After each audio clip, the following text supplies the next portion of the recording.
गणेशाय नमः। ओम श्री सांब शिवाय नमः। ओम नमः शिवाय। ओम नमः शिवाय।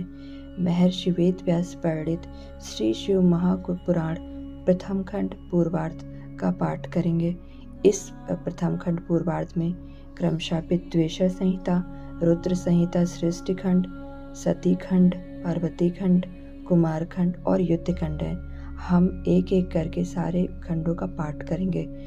पहले हम विद्वेषण संहिता से शुरुआत करेंगे, फिर और सभी खंडों का पाठ करेंगे। विद्वेषण संहिता। श्री शिव महापुराण महात्म्य अथ प्रथमो अध्याय। सौनक जी के साधन विषयक प्रश्न करने पर सूत जी का उन्हें शिव महापुराण की महिमा सुनाना। श्री सौनक जी महाराज बोले, हे महाज्ञानी सूत जी, संपूर्ण सिद्धांतों के ज्ञाता हे प्रभु, मुझ में पुराणों की कथाओं के सार तत्व का विशेष रूप से वर्णन कीजिए। सदाचार, भगवत शक्ति और विवेक की बुद्धि कैसे होती है तथा साधु पुरुष किस प्रकार अपने काम, क्रोध आदि मानसिक विकारों का निवारण करते हैं। इस घोर कलयुग में जीव प्राय आसुर स्वभाव के हो गए हैं। उस जीव समुदाय को शुद्ध दैवी संपत्ति से युक्त बनाने के लिए सर्वश्रेष्ठ उपाय क्या है?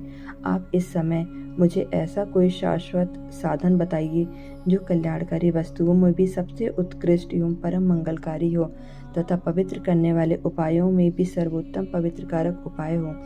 तात वह साधन ऐसा हो जिसके अनुष्ठान से शीघ्र ही अंतःकरण की विशेष शुद्धि हो जाए तथा उससे निर्मल चित्त वाले पुरुष को सदा के लिए शिव की प्राप्ति हो जाए। सूत जी बोले, मुनि श्रेष्ठ शौनक, आप धन्य हैं। आपके हृदय में पुराण कथा सुनने के प्रति विशेष प्रेम एवं लालसा है, इसलिए मैं शुद्ध बुद्धि से विचार कर परम उत्तम शास्त्र का वर्णन करता हूँ। वत्स, संपूर्ण शास्त्रों के सिद्धांत से संपन्न, भक्ति आदि को बढ़ाने वाले, भगवान शिव को संतुष्ट करने वाले तथा कानों के लिए रसायन स्वरूप दिव्य पुराण का श्रवण कीजिए। यह उत्तम शिव पुराण काल रूपी सर्प से प्राप्त होने वाले महान त्रास का विनाश करने वाला है। हे मुने, पूर्व काल में शिव जी ने इसे कहा था। गुरुदेव व्यास जी ने हे मुने, पूर्व काल में शिव जी ने इसे कहा था। गुरुदेव व्यास जी ने सनत कुमार मुनि का उपदेश पाकर कलयुग के प्राणियों के कल्याण के लिए बड़े आदर से संक्षेप में इस पुराण का प्रतिपादन किया है। हे मुने, विशेष रूप से कलयुग के प्राणियों की चित्त शुद्धि के लिए इस शिव पुराण के अतिरिक्त कोई अन्य साधन नहीं है। हे मुने, जिस बुद्धिमान मनुष्य के पूर्व जन्म के बड़े पुण्य होते हैं, उसी महाभाग्यशाली व्यक्ति की इस पुराण में प्रीति होती है। यह शिव पुराण परम उत्तम शास्त्र है। इसे इस भूतल पर भगवान शिव का वांग्मय स्वरूप समझना चाहिए और सब प्रकार से इसका सेवन करना चाहिए। इसके पठन और श्रवण से शिव भक्ति पाकर श्रेष्ठतम स्थिति में पहुंचा हुआ मनुष्य शीघ्र ही शिव पद को प्राप्त कर लेता है। इसलिए संपूर्ण यत्न करके मनुष्यों ने इस पुराण के अध्ययन को अभिष्ट साधन माना है और इसका प्रेम पूर्वक श्रवण भी संपूर्ण वांछित फलों को देने वाला है। भगवान शिव के इस पुराण को सुनने से मनुष्य सब पापों से मुक्त हो जाता है तथा बड़े बड़े उत्कृष्ट भोगों का उपभोग करके अंत में शिवलोक को प्राप्त कर लेता है। राजसूय यज्ञ और सैकड़ों अग्निष्टोमों यज्ञों से जो पुण्य प्राप्त होता है, वह भगवान शिव की कथा के सुनने मात्र से वो प्राप्त हो जाता है। हे मुने, जो लोग इस श्रेष्ठ शास्त्र शिव पुराण का श्रवण करते हैं, उन्हें मनुष्य नहीं समझना चाहिए। वे रुद्र स्वरूप ही हैं, इसमें संदेह नहीं है। इस पुराण का श्रवण और कीर्तन करने वालों के चरण कमल की धूल को मुनिगण तीर्थ ही समझते हैं। जो प्राणी परम पद को प्राप्त करना चाहता है, उन्हें सदा भक्ति पूर्वक इस निर्मल शिव पुराण का श्रवण करना चाहिए। हे मुनि श्रेष्ठ, यदि मनुष्य इसे सुनने में समर्थ ना हो तो उसे प्रतिदिन स्थिर चित्त से एक मुहूर्त भी इसको सुनना चाहिए। हे मुनि, यदि मनुष्य प्रतिदिन सुनने में भी असक्त हो तो उसे किसी पवित्र महीने में इस शिव पुराण का श्रवण करना चाहिए। जो लोग एक मुहूर्त, उसका भी आधा अथवा क्षण मात्र भी इस पुराण का श्रवण करते हैं, उनकी दुर्गति नहीं होती। हे मुनीश्वर, जो पुरुष इस शिव पुराण की कथा को सुनता है, वह सुनने वाला पुरुष कर्म रूपी महावन को जलाकर संसार के पार हो जाता है। हे मुने, सभी दानों और सभी यज्ञों से जो पुण्य मिलता है वह फल भगवान शिव के इस पुराण को सुनने से निश्चल हो जाता है। हे मुनि, विशेषकर इस कलिकाल में तो शिव पुराण के श्रवण के अतिरिक्त मनुष्यों के लिए मुक्तिदायक कोई अन्य श्रेष्ठ साधन नहीं है। शिव पुराण का श्रवण और भगवान शंकर के नाम का संकीर्तन दोनों ही मनुष्यों को कल्प वृक्ष के समान सम्यक फल देने वाले हैं, इसमें संदेह नहीं है। कलयुग में धर्माचरण से शून्य चित्त वाले दुर्बुद्धि मनुष्यों के उद्धार के लिए भगवान शिव ने अमृत रस स्वरूप शिव पुराण की उद्भावना की है। अमृत पान करने से तो केवल अमृत पान करने वाला ही मनुष्य अजर अमर होता है, किंतु भगवान शिव का यह कथा अमृत संपूर्ण कुल को ही अजर अमर कर देता है। इस शिव पुराण की परम पवित्र कथा का विशेष रूप से सदा ही सेवन करना चाहिए, करना ही चाहिए और करना ही चाहिए। इस शिव पुराण की कथा के श्रवण का क्या फल कहूँ।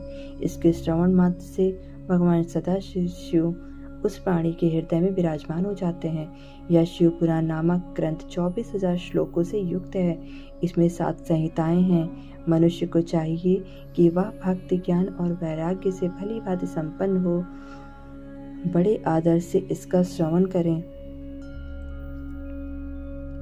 पहली विद्वेषा संहिता, दूसरी रुद्र संहिता, तीसरी शतरुद्र संहिता, चौथी कोटि रुद्र संहिता और 5वीं उमा संहिता कही गई है। छठी कैलाश संहिता और 7वीं वायवीय संहिता। इस प्रकार इसमें 7 संहिताएं हैं।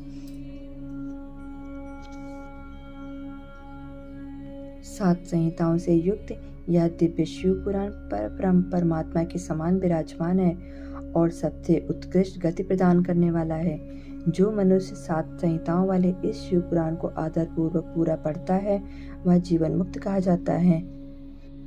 हे मुनि, जब तक इस उत्तम शिव पुराण को सुनने का सुअवसर नहीं प्राप्त होता तब तक अज्ञानवश प्राणी इस संसार चक्र में भटकता रहता है।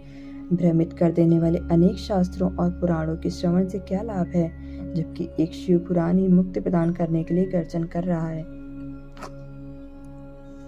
जिस घर में इस शिव पुराण की कथा होती है वह घर तीर्थ स्वरूप ही है और उसमें निवास करने वालों के पाप यह नष्ट कर देता है। हजारों अश्वमेध यज्ञ और सैकड़ों वाजपेयी यज्ञ शिव पुराण की 16वीं कला की भी बराबरी नहीं कर सकते। हे मुनि श्रेष्ठ, कोई अधम प्राणी जब तक भक्ति पूर्वक शिव पुराण का श्रवण नहीं करता तभी तक उसे पापी कहा जा सकता है। गंगा आदि पवित्र नदियां, मुक्तिदायिनी सप्तपुरियां तथा ज्ञाति तीर्थ इस शिव पुराण की समता कभी नहीं कर सकते। जिसे परम गति की कामना हो उसे नित्य शिव पुराण के एक श्लोक अथवा आधे श्लोक का ही स्वयं भक्ति पूर्वक पाठ करना चाहिए। जो निरंतर अर्थानुसंधान पूर्वक इस शिव पुराण को वाचता है अथवा नित्य प्रेम पूर्वक इसका पाठ मात्र करता है वह पुण्यात्मा है, इसमें संशय नहीं है। जो उत्तम बुद्धि वाला पुरुष अंतकाल में भक्ति पूर्वक इस पुराण को सुनता है उस पर अत्यंत प्रसन्न हुए भगवान महेश्वर उसे अपना धाम प्रदान करते हैं। जो प्रतिदिन आदर पूर्वक इस शिव पुराण का पूजन करता है वह इस संसार में संपूर्ण भोगों को भोग कर अंत में भगवान शिव के पद को प्राप्त कर लेता है। जो प्रतिदिन आलस्य रहित हो, रेशमी वस्त्र आदि के वेस्ट से इस शिव पुराण का सत्कार करता है वह सदा सुखी होता है।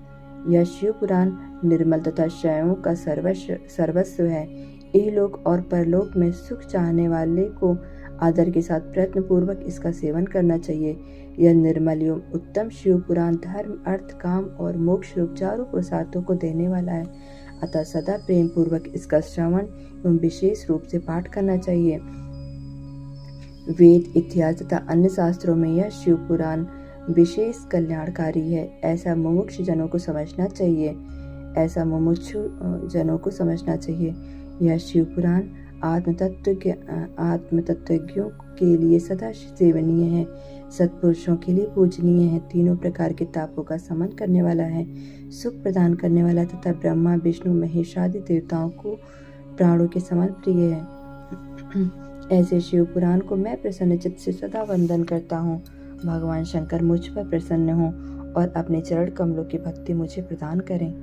इति श्री स्कांदे महापुराणे श्री शिव महापुराण